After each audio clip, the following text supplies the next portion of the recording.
Jean-Luc Biamonti, bonsoir. Bonsoir. Vous venez de présenter les résultats semestriels du 1er avril 2022 au 30 septembre 2022. On s'était rencontrés à la fin de l'été. Vous nous annonciez déjà de bons résultats. Là, on peut dire que c'est une confirmation ? Oui, on est mieux que la période pré-Covid, à la fois en chiffre d'affaires et encore mieux si on regarde au niveau des résultats, où on fait les meilleurs résultats jamais faits. Parce que la meilleure année, c'est 2007-2008 pour la société. C'est avant l'interdiction de fumer dans les casinos, qui déclenche tout de suite une baisse de 20% des revenus des casinos. Et on est revenu mieux que l'année record de tous les temps de la SBM. Quelle est votre analyse ? Dans ce résultat, tous les secteurs contribuent. Oui. Bien entendu, le locatif qui nous a aidés pendant la période de Covid, mais maintenant, on a une très forte reprise de l'activité hôtelière et restaurant. C'est eux qui font la plus forte reprise sur ces 6 mois-là. Les jeux font une bonne performance. Dans l'activité jeu, il y a toujours un élément chance, ce qu'on appelle nous le hold ou l'aléa.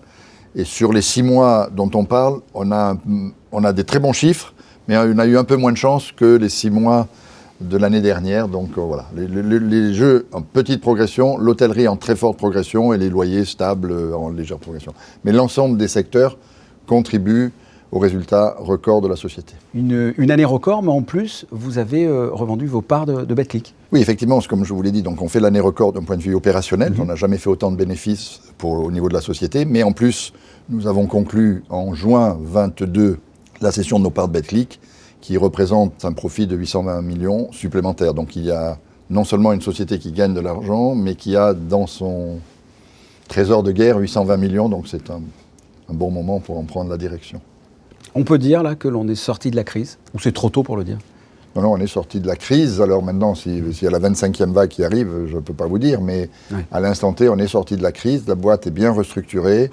On est en bonne position pour profiter des mois à venir. M. Chérif, Yannick Aleno y ont contribué. Sont des nouveautés finalement concluantes ? Oui, les deux sont des nouveautés très concluantes. La preuve, c'est qu'on a re-signé déjà M. Chérif pour l'été prochain. On va faire quelques travaux supplémentaires à la fois dans les cuisines pour élargir un tout petit peu la carte et sur la terrasse. Et Yannick Aleno, on a fait les travaux l'hiver dernier, donc on a maintenant le concept du pavillon. Et on est le 2e pavillon dans le monde. Et moi, j'ai déjeuné avec lui ce week-end et il va ouvrir l'année prochaine à Londres. Donc il y aura un 3e pavillon à Londres. Je fais la publicité de Yannick aussi. On peut parler des fêtes de fin d'année. Que va-t-il se passer du côté de la SBM ? C'est la plus grosse semaine de l'année. D'accord. Donc c'est une semaine très importante. Et oui, nous allons célébrer. Alors premièrement, vendredi soir, nous illuminons la place du Casino. On avait prévu une patinoire. Et puis vu les circonstances, on a bien entendu suivi les recommandations du gouvernement. Et nous avons transformé notre patinoire en roller skate. C'est peut-être un peu moins glamour, mais ça peut être très sympathique aussi. Donc tout ça, ça ouvre vendredi soir. Et ensuite, les fêtes traditionnelles, les galas pour le Sporting, le 31-12. Pour le moment, ça se présente bien. Les fêtes de fin d'année se présentent bien. J'aimerais que l'on parle, si vous le voulez bien, aussi du Café de Paris. Où en est-on des travaux ? Les travaux sont... Alors, on vérifie ça tous les jours. Je me repose sur les équipes, mais qui font un travail extraordinaire. À ce jour, je sors d'un conseil d'administration, donc on a vérifié ce point. À ce jour, on est dans les délais, c'est-à-dire qu'on est toujours en bonne forme pour pouvoir ouvrir fin juin. Et malheureusement, les coûts ont augmenté puisqu'il y a des problèmes de matières premières, d'acheminement, donc les coûts sont plus élevés. Mais nous avons compensé cette montée des coûts, on a réussi à